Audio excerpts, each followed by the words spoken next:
welcome to the quarantine commentary of Chapter 4. My name is Paula.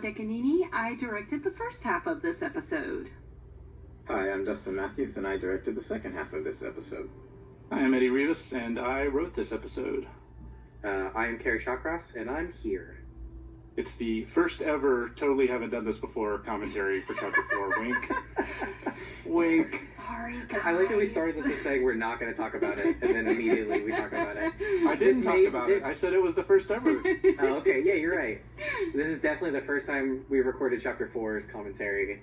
You know what would be a great thing to say right here is I'm going to forever have this episode's always going to hold a special place in my heart because this is Dustin and Paula's first episode that they've done for the main show of RWBY, and I thought it turned out really great, and I'm just really happy to see y'all work on it. Thanks. Yeah. And that's the first time you've ever heard me say that.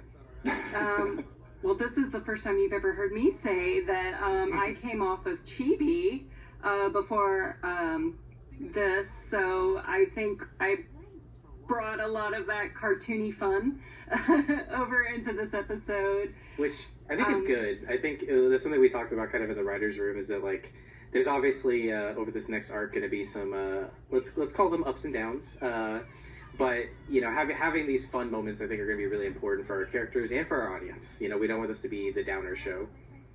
Yeah, I think before this I went back and I rewatched the whole show, and I think I wanted to get back to some of that lightness and humor that we saw in the earliest seasons, and just try to find those opportunities where we can to, you know, make sure these kids still feel like they're fun kids that we want to see them and follow their stories. Yeah, I definitely went through a phase, so things got dark for a while. Yeah, and from a writing standpoint, we were wrapping things up from 6, starting off 7. Everything felt like really high stakes, and so to come off the Aesop's mission and then have a chance for our characters to breathe a little bit was definitely something we wanted before we got into like the story proper. One thing we didn't talk about last time that I do kind of want to talk about is this is also one of the, I think we did some in Chapter 2 as well, but this is one of the earlier scenes where we did kind of like a different style of lighting for portions of it. You know, we focused a lot in the last couple seasons of getting what we kind of refer to as like beauty lighting working, which is this kind of like front on, really accentuates the, you know, the character's features that we want to use. I'm specifically referring to the shadows. But I know that we want to do some more side lighting and more like rimlet stuff over these chapters. I think I just love the way that the color and the lighting turned out in this scene. Yeah, So me much. too. I said pretty rosy sunset, and they like nailed it. Yeah. I found like some reference of like sunrises and sunsets on the tundra that don't. It has a strange beauty. It's not always so bleak and just blindingly white. It can be pretty too. I was to say one interesting thing. Writing wise, the first draft of the script, none of this took place out here.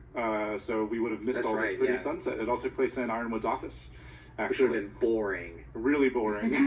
We've just seen But it. even his office was pretty. We saw that pretty blue like night sky. I think something we learned in Volume 5 is it's great to be efficient with sets, but it can fatigue both the audience and the crew.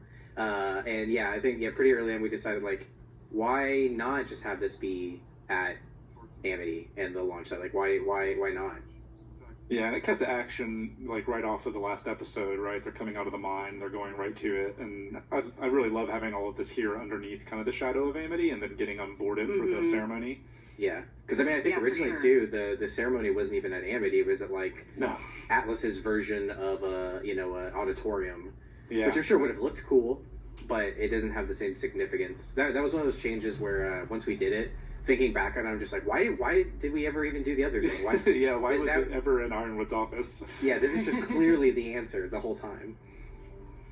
Yeah, this is the ship we saw way back in Volume 3 that Winter arrived in when she showed up at Beacon. We repurposed it a little bit.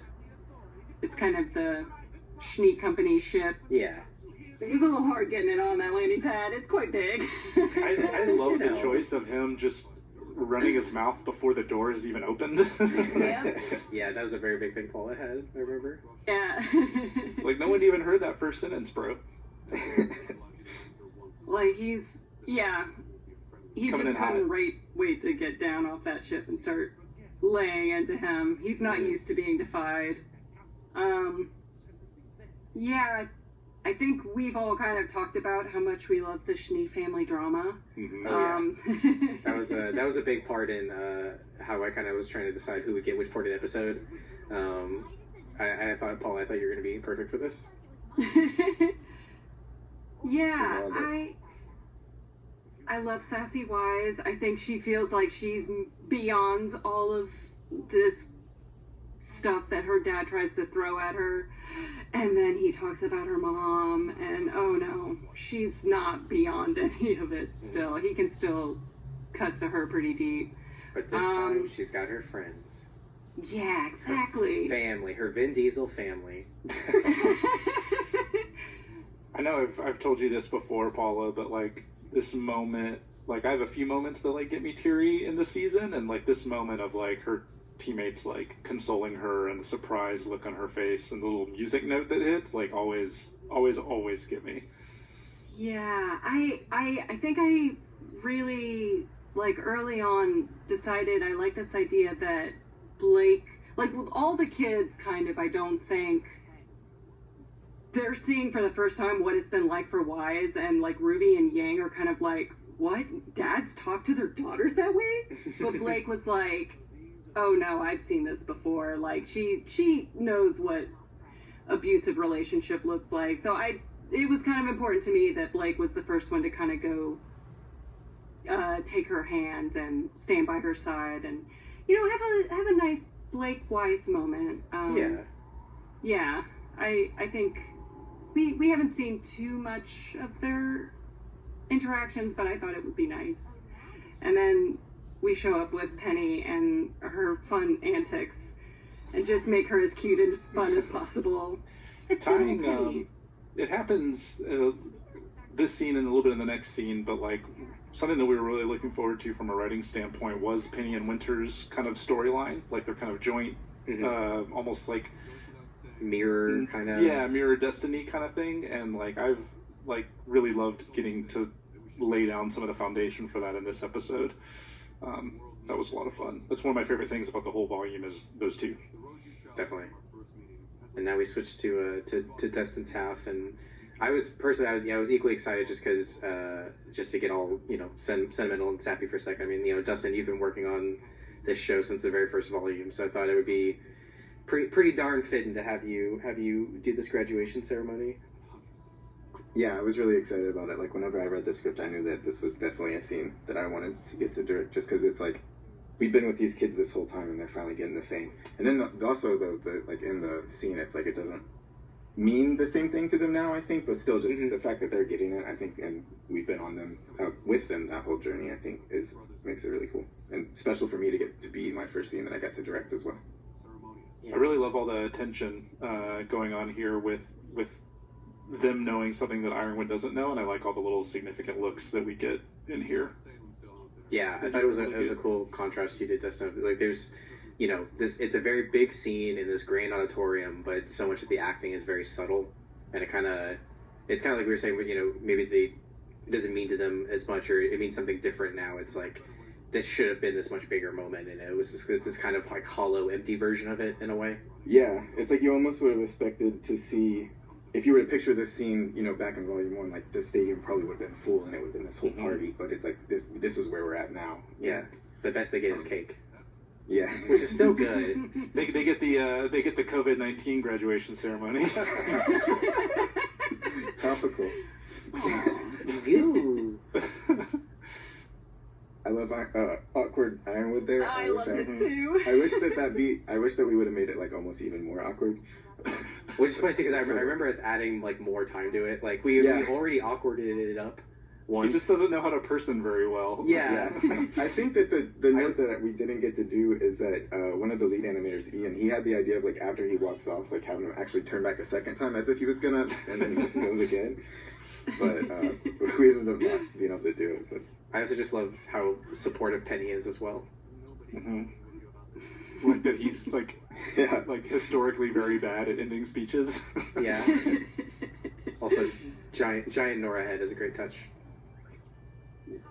Penny cutting the cake with her swords. I love that idea so much. I think I might be misremembering. You guys would know, but I don't know if that's in the script. I think the storyboard artist might have added that. Yeah, that definitely wasn't in the script. That was. I remember being like super excited about it because I told Cassidy, I was like, yeah, let's do like these few like kind of fun moments with check in on each of them or whatever, and I told her just kind of have fun with it, and that was one of the ideas she pitched. So yeah, I really like it too.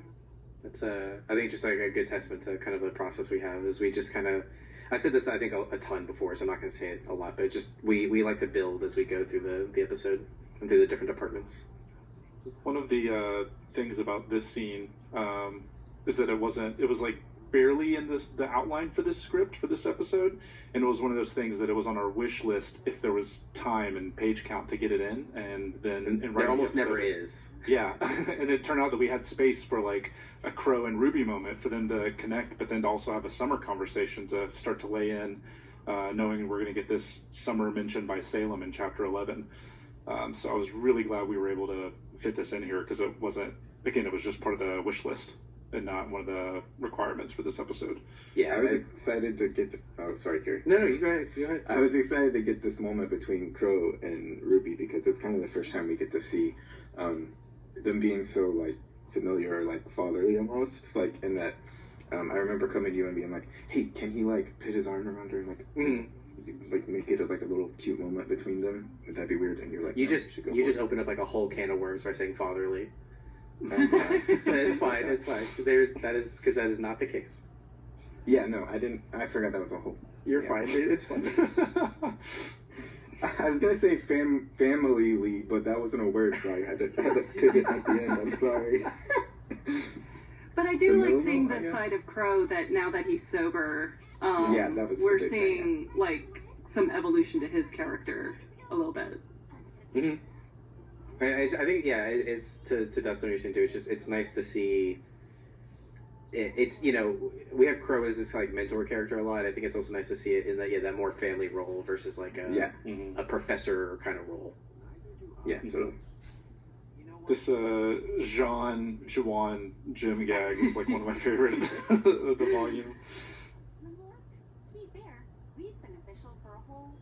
I also like that fans have memed it to like make fun of any time, like say the Rooster Teeth official account misspells John's name on an Instagram post.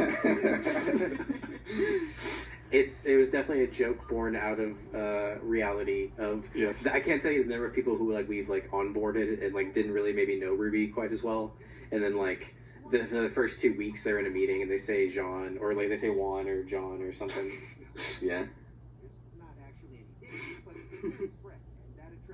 It was nice to get to come back to the mission board too after not seeing it for so long and actually show that our characters are going to be able to. We wanted to end this episode to let the audience know that they're going to be doing Huntsman stuff. That them getting licenses wasn't just like a formality. It is the exact what we saw in early volumes. It's the goal they've been going towards. Mm-hmm. I also like how much we've endeared the Aesops. Elm and Marrow are so cool and awesome here. Well, not so much Marrow, but yeah. I like in that last wide shot, Marrow is actually still like on the ground from being there. This is my favorite entrance of the volume. Watch just like swooping in.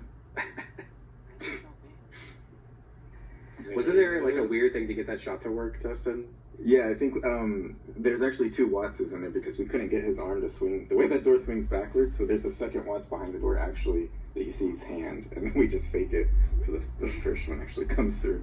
I love that about 3D, just production in general. It's like, oh, we can't get that to work. We'll just put another one in. Here's an exact clone. I was really happy with my blocking for this scene. I remember because like I kind of thought about it for a while because I really like to do this stuff with the bad guys in it. Mm-hmm. And I remember like putting chairs in my living room and like trying to figure out how would be the creepiest way to have them like walk around and like come down and say this line.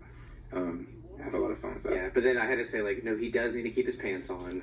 Yeah, he pulled me back a little bit on this one. Yeah. But, you know, I still think it turned out works, yeah. very well, yeah. The stalking around the whole room.